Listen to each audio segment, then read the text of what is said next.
Hey, hello everybody. This is David Flute here with the South Dakota Department of Tribal Relations. For this week's Tribal Tuesday, I'd like to share some pronunciation of a term that's been used quite broadly over the past few years, a term that I only had heard in very traditional settings and teachings back when I was a little boy. And the term that we hear today that I would like to share is Oceti Sakowin. And the reason that I want to share this for this week's Tribal Tuesday is for a lot of our colleagues and a lot of people that are um, paying close attention to the Oceti Sakowin essential understandings and other issues that are going on in our state and our tribal communities.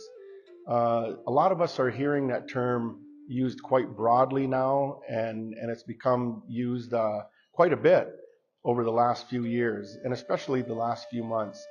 And I certainly realize that speaking a foreign language can be challenging at times, and this is in an encouraging way that we want to share this pronunciation of the Oceti Sakowin. I've heard it as Oceti, Sakowin, Sakowin, and I'm very much appreciative of those that are trying to pronounce this phrase accurately. And so if this video helps, I would encourage you to watch it over and over. And I'm going to say the word a couple of times here, the term. It is Oceti Sakowin. Oceti Sakowin. Oceti Sakowin. And we did a segment a few months back of a little bit of the history of why the 4 bands of Dakota, the 2 bands of Nakota, and the 1 band of Lakota had referred to themselves in ancient times as the Oceti Sakowin. And I can share a little bit of history of that as a follow-up to this later on. And just wanted to share that part with you here today, and also with great humility in mind to those that are listening and watching and learning. I just want to share with you, again, with great humility, that these stories and these teachings that I'm sharing for these Tribal Tuesday videos, with great respect to academics. I didn't learn these through academics. I didn't learn them through books or through reading other people's historical accounts or their papers or books that they wrote. I learned these from a very ancient pastime and more of the oral tradition that we carried on. And it's not just through the storytelling, but it's also through, more importantly, through our language.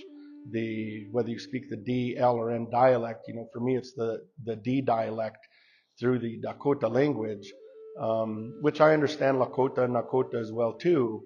But these stories and these lessons and these teachings that I learned were passed down to me through my grandfathers, my dad, a lot of older gentlemen from up in Canada, Sioux Valley, also around the Sistenwapton Sioux tribe.